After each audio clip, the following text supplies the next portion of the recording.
during that session and had to step away. So thank you for doing that now. So let's continue that conversation, the evolution of EBRGs, because that last hour of conversation really should carry over into this conversation. When we talk about evolving EBRGs, I'm fairly confident that the conversation and the way many of us were thinking about that discussion in that last hour would not have been the same 12 months ago or 3 years ago.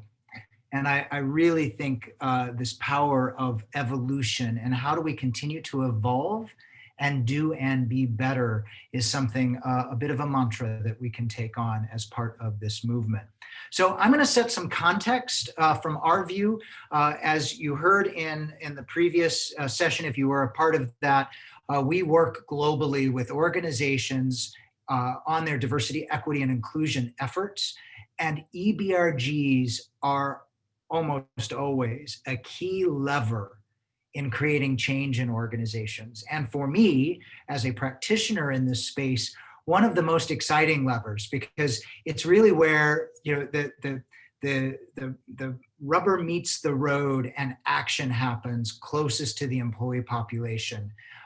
It's really nice to have the DE&I offices and support from the C-suite, and all that's needed. But some of the most exciting work happens in the worlds that you all are leading on this call.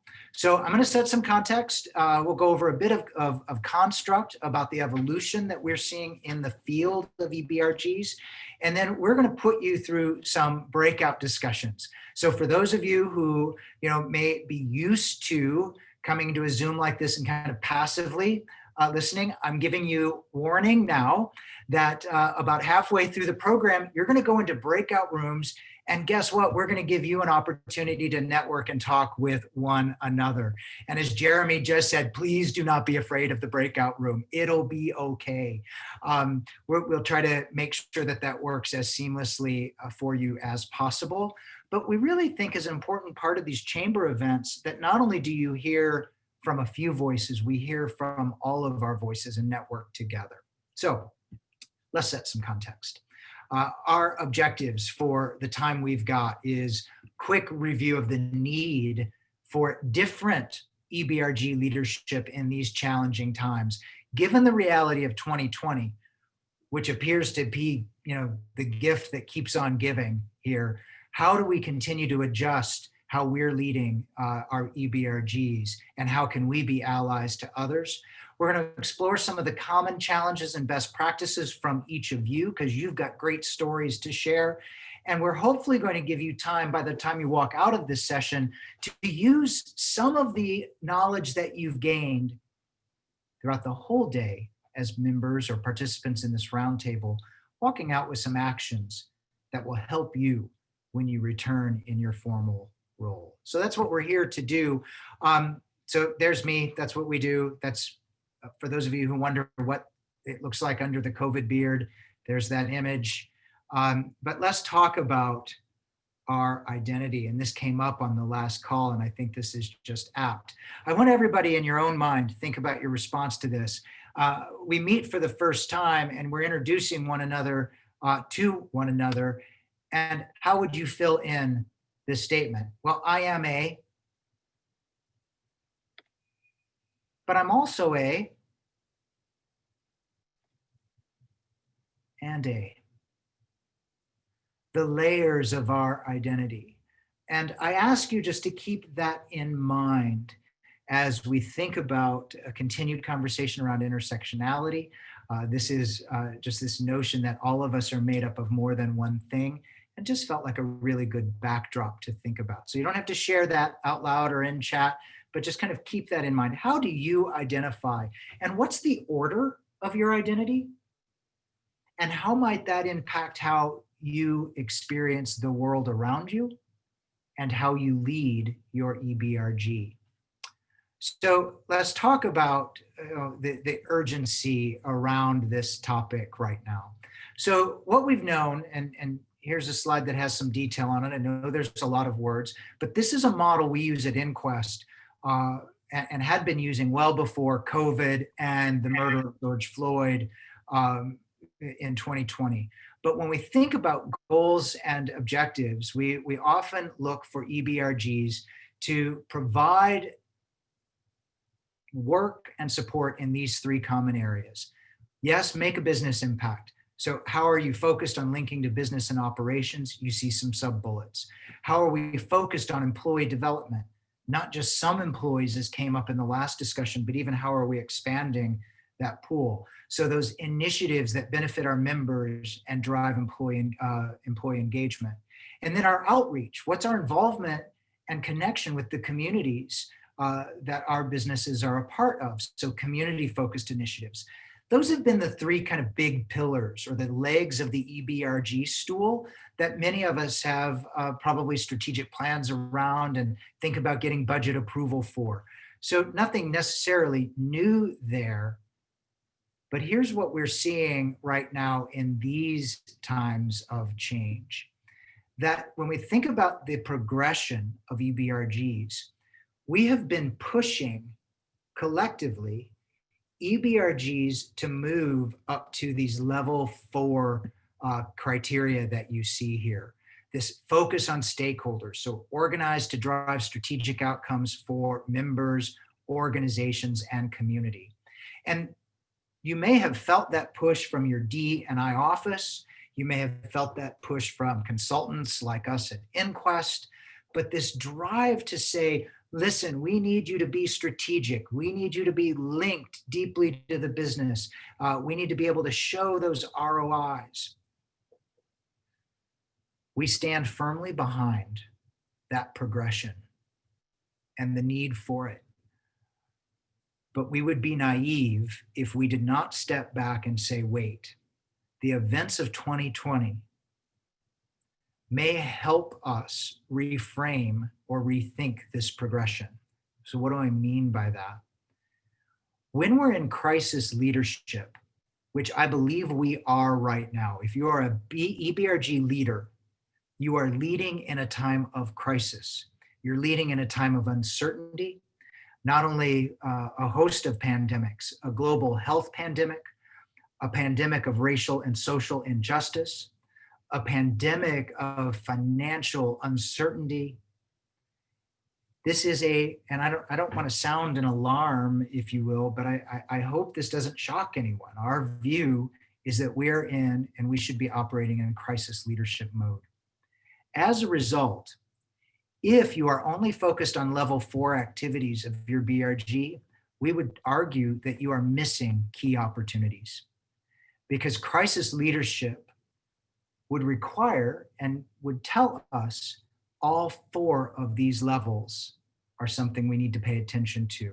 We may need to think about getting back to basics and just establishing basic connection for our members and our allies, our leadership teams in our EBRG, and focusing on affinity, coming together, especially when we've had major events this year, like the Supreme Court ruling, something we could celebrate. But we've also had executive orders stripping trans benefits away, medical trans benefits away from our colleagues, things that are far from celebratory. So this notion of yes, be strategic, but if that was your focus pre-March, you may need to step back and think about alternatives. So it's a bit of a frame there. And I think this speaks to it a bit, right? We're all living in this environment, and these challenging times requires allyship in a whole host of ways. I've mentioned these pandemics, but not only that, weather events, colleagues who are in the Gulf states with massive weather events, the fires on the West Coast. I don't know about any of you, but there are times I just have to take a break from the breaking news. Just because from a stress and mental health standpoint, I've got to care for myself first. So these notion of challenging times, crisis leadership requires us to be allies for and with each other in new ways. And we can't also forget that this topic of Black Lives Matter, the movement of Black Lives Matter, the injustices that we have seen and have been so squarely put on display, have direct impact on our community. You may know Breonna Taylor and George Floyd and Ahmaud Arbery's name. Do you know Tony McDade's name? As an example. So same time period, Tony McDade, a Black trans man shot and killed by police on May 27th in Florida. Are you familiar with the, earlier in the year, the Central Park incident with Andrew Christian, who's shown here on the left, and the incident where she was calling the police on him for bird watching in Central Park? This notion of intersectionality of LGBTQ and race is deep and is worthy of exploration. Healthcare rights, we mentioned this earlier for our trans community. Did we really lean in and understand the impact of that? But then also, did we take time to celebrate the Supreme Court ruling for the first time protecting all of us in the workplace across all 50 states? For the first time, do we have those protections at a federal level? Thus, fingers crossed, hope they last, as a lot of our other benefits and privileges that we've now experienced. So allyship, quickly, I'm not going to read this definition to you. Many of you in your organizations may have your own definition of allyship. Here is the one that we use at inQuest, and we credit author Roxane Gay for that definition. Really powerful. You see some of those 4 bullets there. Even when I don't know how to stand up for, or I'm nervous or uncomfortable or scared to stand up as an ally, it's a signal that I should. And it's when those, especially those with marginalized identities, when inclusion, respect, equity, or equality are not being realized or experienced, we have an obligation to stand with one another as allies. So let's get some interaction going here. I want you to think of a time when you needed an ally at work and you had one that was stellar. Because sometimes allies, they can be an ally and not do it so well. I want you to really think of the time when you needed an ally at work and you had one and they did a great job. In chat, if you would, let's make this a little interactive as we end our Thursday afternoon together. What's one of the most critical behaviors or characteristics an ally needs to display, or that your ally displayed for you? That's question 1. Question 2 is, how did having that ally make you feel? What did they do behaviorally, and how did they make you feel? I know from the last session, y'all know where to and how to use chat. So let's bring it right now, if you would. Enter your responses. What is one of the most critical behaviors an ally needs to display? And how did they make you feel when you had an ally that did it with excellence? Thank you, Teresa, for kicking us off. No judgment. An ally needs to stand with and for me without judgment. Listening coming up. Spoke up, Eric, in public, made me feel proud. They assumed some of the pressure I felt. Ability to listen and hear. Robin, trust and faith in my abilities. They had my back and believed in me. And number 2, the feeling was, for Robin, thank you for this, more confidence and willing to go the extra mile for that ally. There's this bond that gets created often that we hear described, Robin, that you just mentioned with allies, that we think that it can be a bit of a one-way street. It's me being an ally to someone else. But the bond and experience where we can be allies for one another in the future can be really powerful. Empathetic, that word empathy, so underused in our corporate arenas. Vernon, provided air cover for when people attacked you in the workplace unfairly. And I felt like I had someone in my corner. Really, really powerful, that feeling of I'm not alone.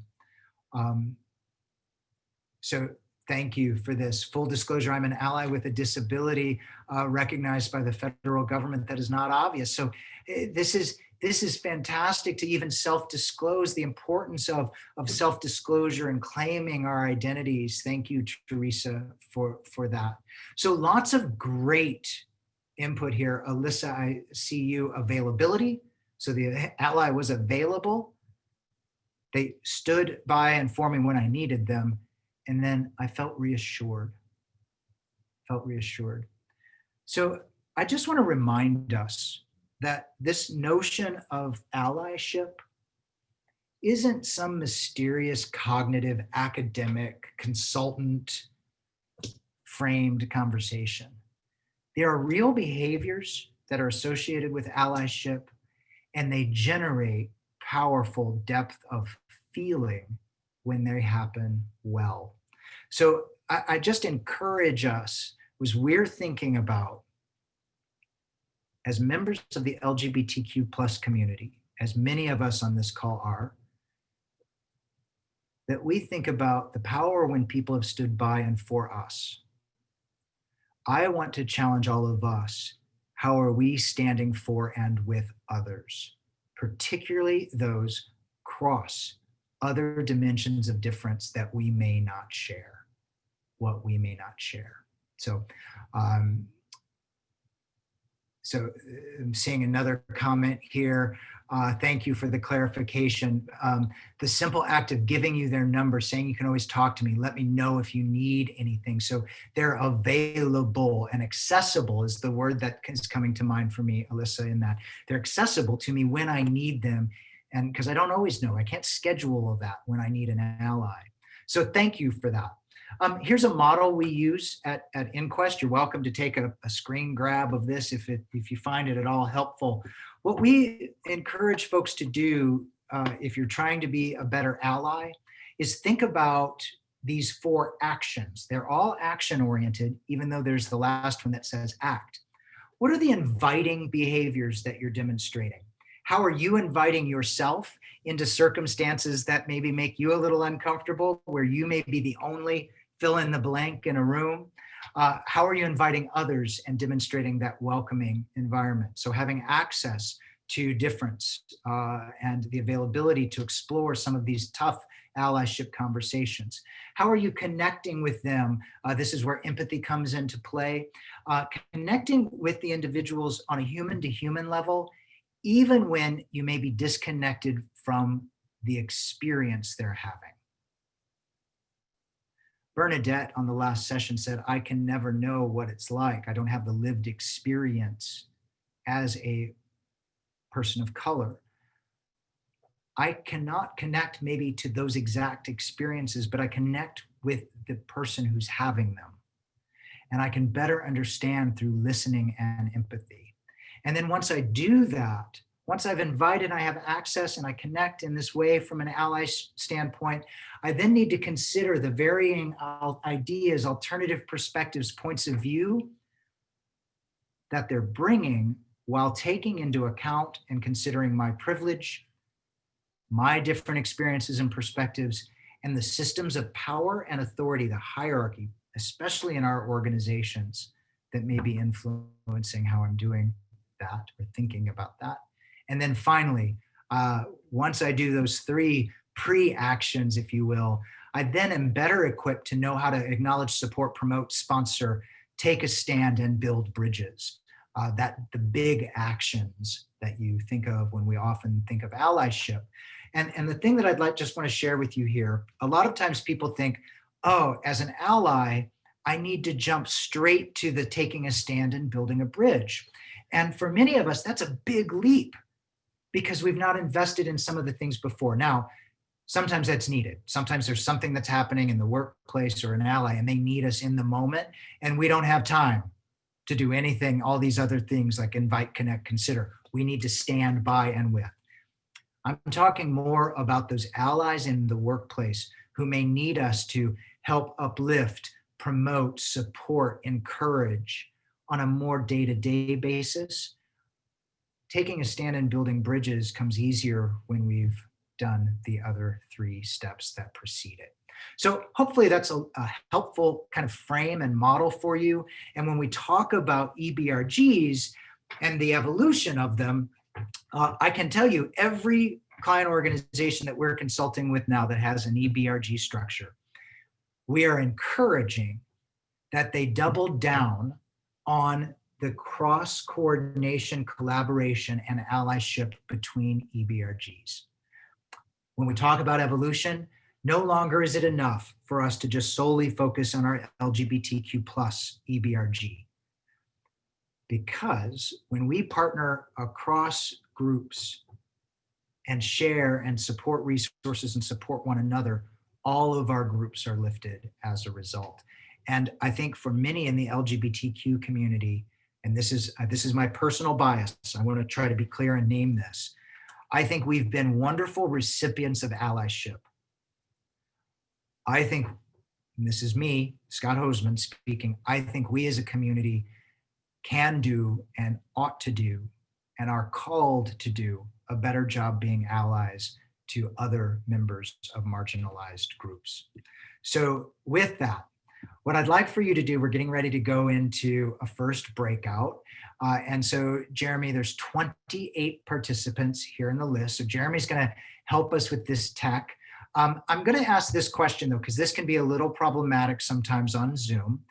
Is anyone dialed in on two devices? Meaning I'm on my laptop and I'm seeing the slides, but I'm dialed in on my phone for audio. Is anyone in that spot?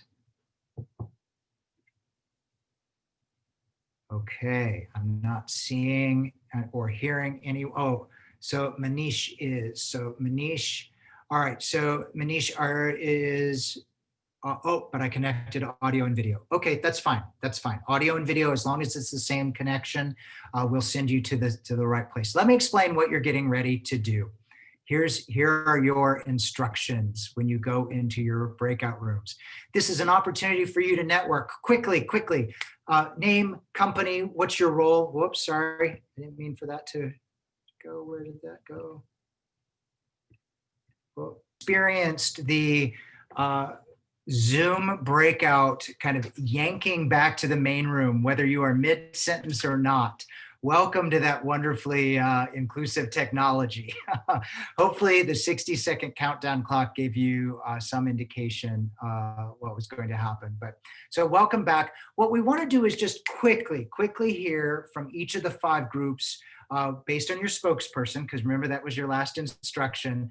What's one or two of the exciting things really quickly that you heard discussed in your group? So we don't have time to hear everybody, from all the discussion you had, but what's one thing that you want to make sure that gets shared with our full room today as a part of the roundtable?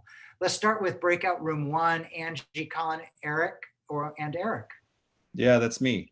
So we actually had several good ideas, but we liked Angie's. US Foods had a 90-minute anti-racism session that they were able to record and extend across the company to 200 trainers. And then they also were the folks who could then further that message to the other employees. So it was a great way to do a really wide reaching program. And Eric from Northern Trust was able to continue to bring a lot of virtual learning during Pride Month to Northern Trust activities, whether that was Bernadette doing a couple sessions with them and partnering with some other companies and having the lawyers from, I forgot who it was that just won the trans case, come speak to them. So real-time information, which was great. And still being able to execute even though we weren't in person. Excellent, love that. The first example, intersectionality right at play. So thank you for that. Breakout 2, Alyssa, John, Ketzel, Leilani, and Luco, if I pronounce those names correctly. If not, please correct me. Hello, I'm Leilani. We discussed a number of things, but one of the things we wanted to bring to everyone is that at our company, we actually launched our first ERG, that is LGBTQIA plus Prideology, and we're just trying to figure out programming. We've held a panel during Pride Month, and as we go month to month, we're trying to advocate for different things in our company for the LGBTQ community within our business. Excellent, Leilani, thank you for sharing great examples and congratulations on getting launched. So breakout group 3, Marcus, Najee, Nicole, and Nick.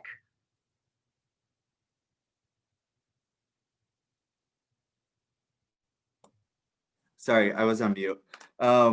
Yeah, so we kind of went across a couple ideas. Something my company, I work with Tech Systems, that we've really done is, I think with everyone being remote in the virtual world, we kind of had a hard time of getting as many people involved, especially some of the new hires. So what we've done is really combine all of our ERGs into what we call multicultural ERG. And then within that, we have our own specific ERGs, as well as specific groups that are responsible for hiring within those ERGs, journey of understanding, marketplace, community outreach, to try to get everyone a little bit more involved and cross-functional. And then outside of that, I know we did talk about some of us creating more of a like creative space for some of the younger people joining the community, and kind of go from there.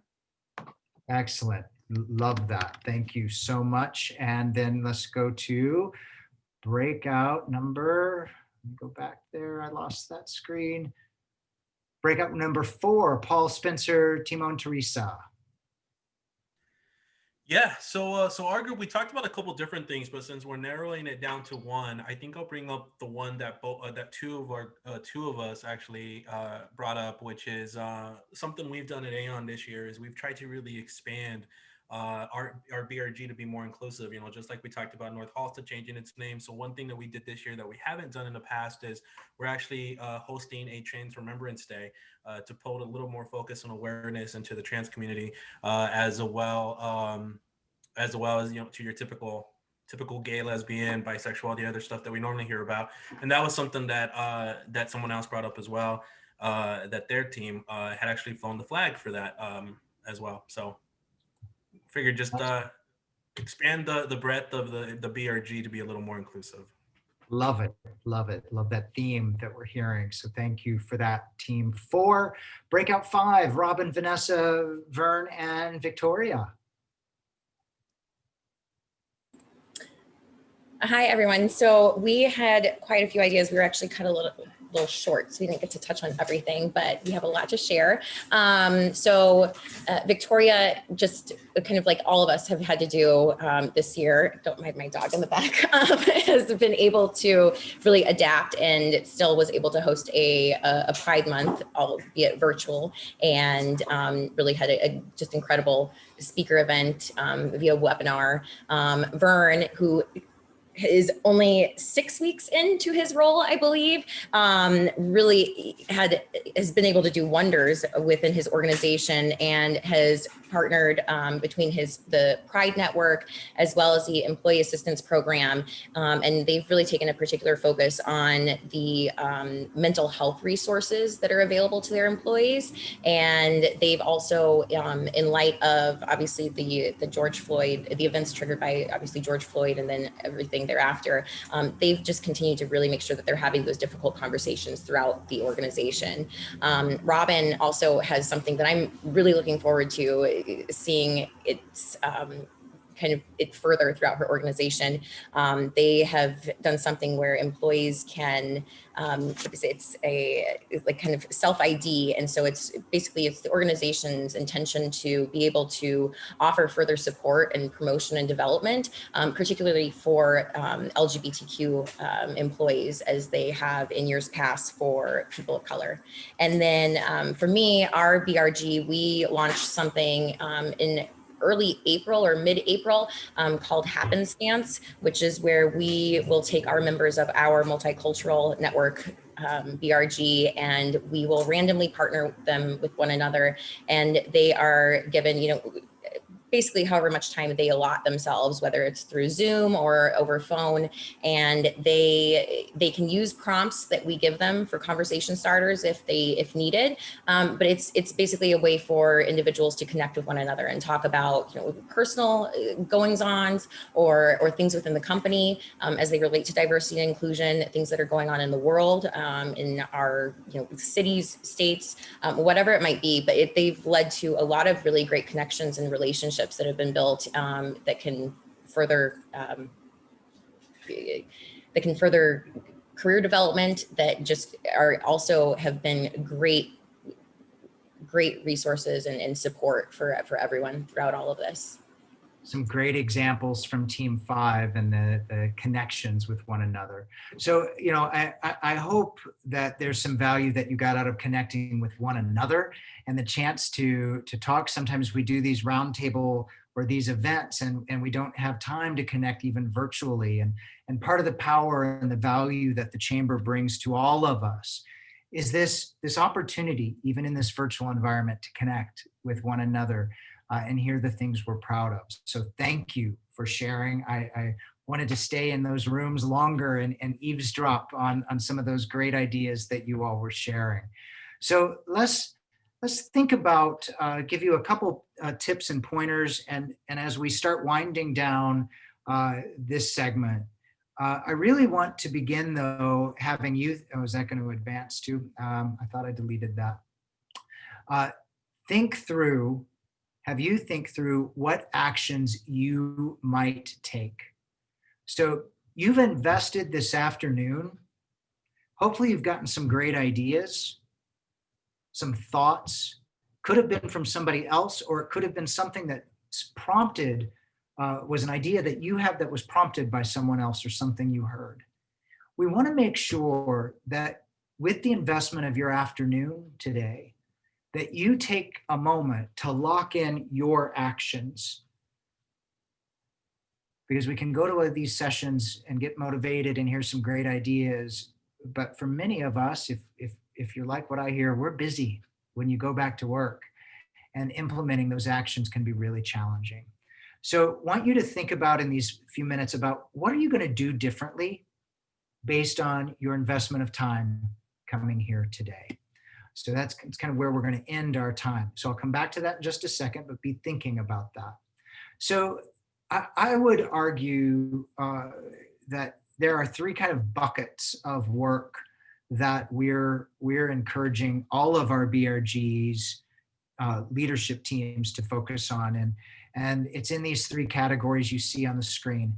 Make sure you're getting back to basics. Yes, don't forget or lose sight of all the strategic value that you may be offering, but this notion of just giving space for people to connect, and thank you, because we heard that in the examples. Don't undervalue the importance of that. And I would encourage us to be very brave with our executive sponsors and our leaders, saying how important that is in these times of crisis and virtual environments. So get back to basics, facilitating those human connections. There also is an opportunity that we're seeing across the BRGs to support and reinforce company messaging and resources. Things like your EAP programs, your mental health or well-being programs. These are times of stress for many of our members. And how are we reinforcing and making sure that we're a conduit for our members of some of the resources our companies may have? And then two-way info sharing and education about the impact. I think we have an obligation in the LGBTQ community to keep raising our voices with those executive sponsors and others about the importance and need for us to continue talking about things like intersectionality, and not only talk, but act around topics like intersectionality, and the importance of educating all of us how to have conversations regarding race and racism in the workplace, as well as LGBTQ plus issues. So those are kind of three broad areas that we are encouraging. Hopefully that might be helpful for some of you thinking about where you may pivot to next. So what I'd like for you to do is, hopefully you've given a few moments. For those of you who are comfortable doing so, we'd love in chat for you to enter in what's one thing that you're going to commit to doing as you leave today's Chamber Roundtable session that is today has made a difference, and you're going to think about doing something different and applying your knowledge today. So we're going to pivot to action planning. We'll see if we get some responses in chat so we can all view those with one another and see what we come up with. And while those are coming up, while you're thinking about those, I'll just leave you with this slide, kind of 5 parting tips that we'd like to offer you from our support of the Chamber. Consider intersectionality. You see an emphasis on race and disability. It's our lead lead recommendation, focus on mental and emotional health and well-being, resilience and stress management, a great topic for all BRGs, understanding and peeling back the layers of privilege is something that I think we all need to do more work on, particularly in our BRG community, and then creating those human connections. So just 5 more tips there for you as we part. So let's see, do we have any chats? Chats, what are you going to do differently? What are you going to do differently? What actions might you be willing to take as a result of your time here? Kind of the so what, now what? You invested your afternoon. What are you going to do differently? So encouraging as many opportunities for our ERG groups to work together to make sure we're not acting in a vacuum. Thank you, Eric. Vernon, implementing collaboration as a tool to increasing intersectionality. Collaboration is so important. It's when we have those dialogues, it's so helpful.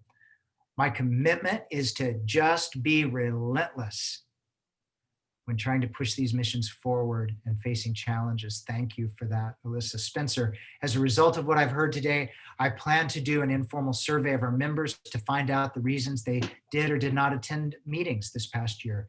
Great, get some data. They will help you, they'll tell you. More one-on-one learning between ERG members. And Robin, thank you for this one. Andrew and I have agreed we need to continue the uncomfortable convos, going beyond where we are today. So just great examples. I do want to leave you with action, because we need to talk and dialogue and discuss. It's important. We need to info share like we've done a lot today, but we're going to move forward together, even imperfectly, even if it's a little messy, by taking action. So I just want to leave you hopefully with some words of motivation, if I may, about taking those steps for action. We need now more than ever, all of us, to be standing for and with not only our direct community, but all communities with marginalized identities. So hopefully you found this helpful, and thank you so very much for your time. Jeremy, the honor of this year's award is just, it is truly a privilege, and I'm touched by the recognition. So thank you, everybody. Have a great rest of your Thursday. Jeremy, we'll turn it to you to close. Awesome. Again, thank you, Scott, for this really, really valuable information. I could see by some of the note taking, some of these next steps, people really got some good insight from both these past 2 sessions, and are excited about what's ahead of them. And as I added in my chat section, I know that many of you have down as a next step to also be able to send referrals our way. So that way, when we have conversations like this in the future, we have other people that we can look to be parts of these conversations. And so thank you for helping us to expand our network as well. So everyone, we have one more session, which is our community engagement session next, and then we'll end the day with our fun trivia session. So look forward to seeing everyone in the next session. So we'll see you there. Thanks again, Scott, for all this great content, and we look forward to seeing you on December 1st. Absolutely. Thank you, everybody. Have a good one.